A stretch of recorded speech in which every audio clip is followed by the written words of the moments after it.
Let's start the show, ladies and gentlemen. Hey, it's the Niko Show, Niko D, and we have a special guest joining us today, Michael Rapaport, all the way from the most beautiful city in the world, New York City. Thank you for having me. I appreciate it. I'm glad to be here. Thank you for coming down. You are in the Valley. The weather is not so bad right now. No, it isn't. But for me, it's definitely impressively hot. Yeah. But I dig it. But it's not as hot as my previous experiences in Phoenix. Right. But it's definitely like, it gets your attention. You want to get a complete shock into your system. Wake up around 5 in the morning or 4 in the morning and walk outside.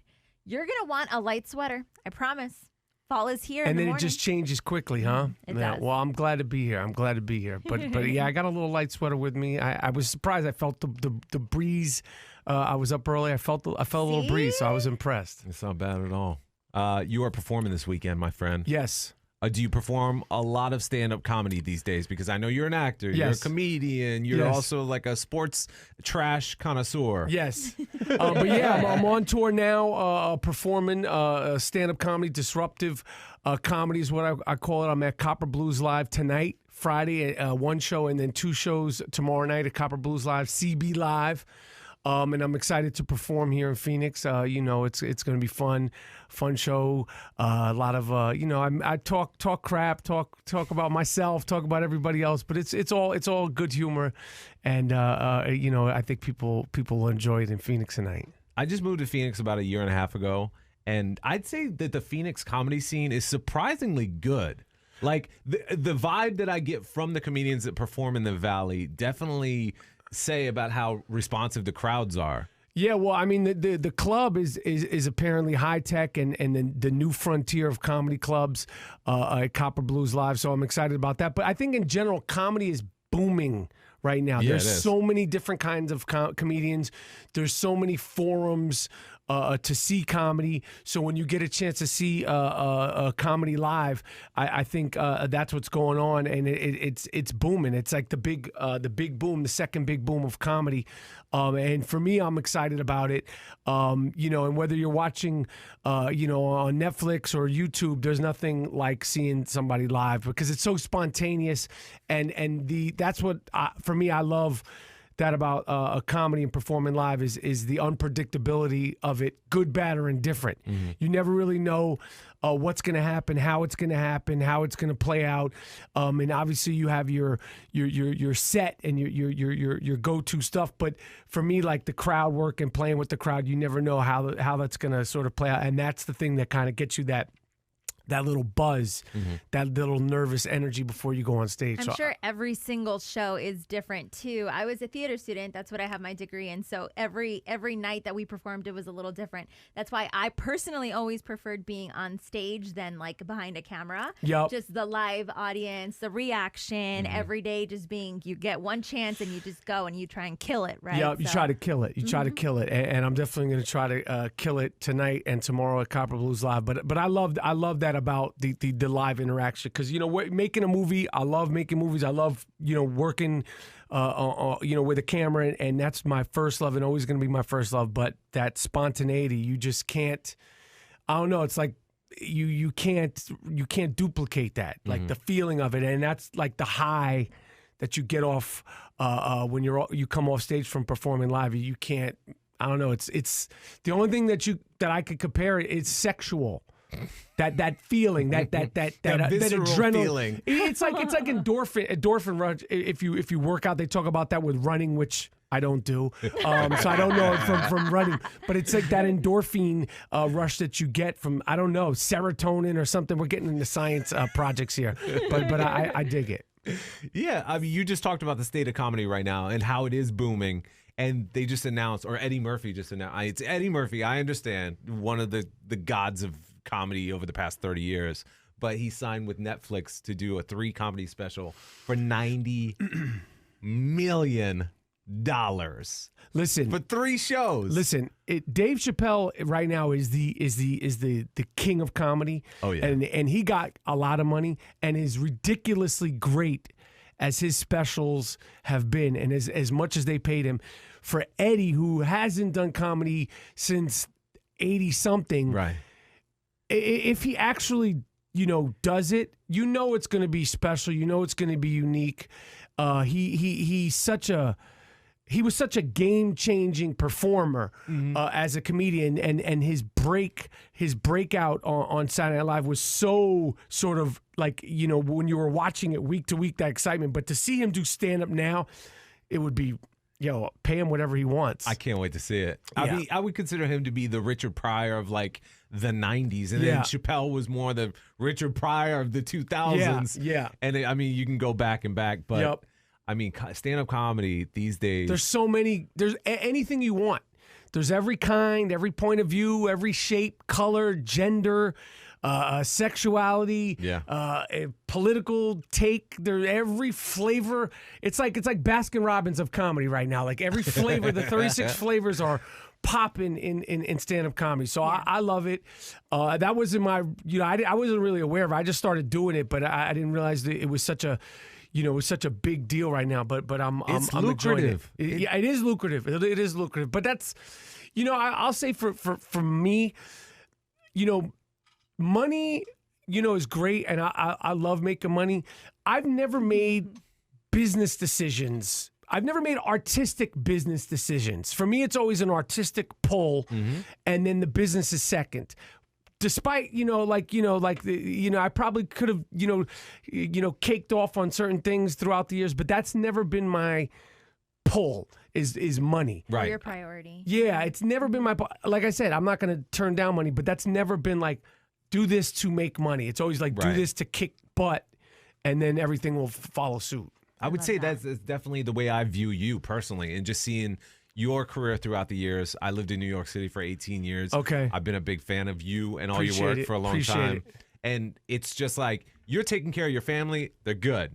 You're not trying to base all of your money-making decisions on taking care of them. They're fine. Right. You want to make something creative and something that's unique to you. Try to. Which no one that I know can even come close to replicating. I'm trying. I mean, I'm trying to do my thing. I'm trying to be genuine to myself. I'm trying to wake up looking forward to doing whatever I'm doing that day. Right. As far as like work, like I'm pumped to be performing at Copper Blues Live tonight. I was pumped to come do these radio interviews because I'm excited to be performing. And I feel like if you can't wake up, that to me is success. Yeah. Like I said, obviously you saw me pull up in my gold Rolls Royce, so that and that's one thing. But anyway, so I'm digging it. All right, so the story lately, the most recent story that I saw you talk about on your Instagram is Rihanna's pregnant. Very, very. And ladies and gentlemen, believe it or not, Michael Rapaport had nothing to do with it. and that's was the shock. I had nothing to do with it. I wasn't aware of it. It's not something we discussed. So to find out that there was like a whole life going beyond what I had going on in my head with Rihanna, and that she had a boyfriend all these years, and then that she's pregnant. Like, yeah, I woke up like, you're hurt. Yeah. I would say that's the one word, confused. Yes. Yep. Dazed, and obviously I wish her luck with it, but it just wasn't the way things were supposed to work out. Right. With me and Riri. I would say shame on her. Shame on her. Say it. Shame on you, Rihanna. Shame on you, Rihanna. Shame on you, Rihanna. Shame on you. You didn't how am I not a part of this pregnancy? In some way. She did not work you into the equation. equation. Maybe like now, or like I could have put in an application to be a doula or something like that. But I don't know how. Yeah, something. At this point, something, because this was not the way it was supposed to go down. Nope. So, but obviously, I wish her all the luck. We don't even know if this pregnancy is real. They're saying like it might not be true. So, like, I caught feelings. On your Instagram yeah, story. no, I know. But then people were correcting me like it's not her, and I'm like, but I've gone through it emotionally. So now, if it does happen that she is pregnant, I'll be more prepared, because I definitely felt like I was sort of hit in the back of the head. I want to see these pictures, because obviously the rumors started for a reason. But rule of thumb, guys, never assume a woman Yeah. is pregnant Ever. because she may have just had a Chipotle burrito. Yep. That may have been the Very case. true. You never, ever. Never. I've They been better asked- have to be 8 months. Like, you I better got be able caught in a little bit of a sticky situation once where I almost congratulated a girl. Dude. I hadn't seen her for at least a year or two. You're- It wasn't that. It wasn't like You're gain, better off not acknowledging It it. was not gain 50 pounds kind of time frame. It was only about a year and a half too, and she gained at least 50, and it all went to her gut. And I was like, Don't do say I it. congratulate Don't her? do Don't it. do It it. looked like twins. Don't You do do it. not take the gamble. You will lose. Yes. You will lose. Yeah, don't. It's a Thankfully. gamble. Don't roll the dice. Don't Don't say do it. it. I did it one time in my life, and I just played it off and just kept acting like it didn't happen, and never, because I was like, oh, She tried to correct you. yeah, I'm not pregnant, and they're like, oh, cool, like just went like I did, like it was just like I mistook blue for purple or something. I just kept going. We're looking forward to the show tonight. What are some of the things you love about traveling and being a stand-up comedian? Because this is, to me, it's like it's foreign. I have no idea what it's all about. Well, I mean, I love, obviously the performing is the dessert. I'd say, like the traveling, I'm not a big fan of airports. I don't like people on top of me. I don't like being on top of people. I don't like smells. I don't like being introduced to somebody before I see them by the smell, the sitting next to.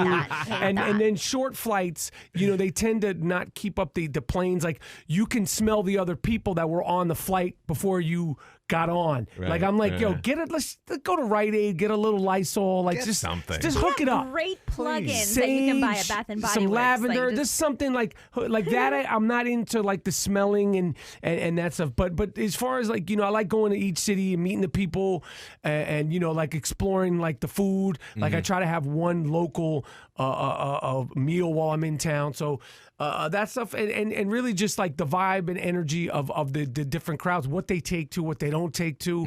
I know there's certain rules of thumb when you're on the road. Sports is something, when you bring up sports in certain cities, you can lose a crowd if you don't play that correctly.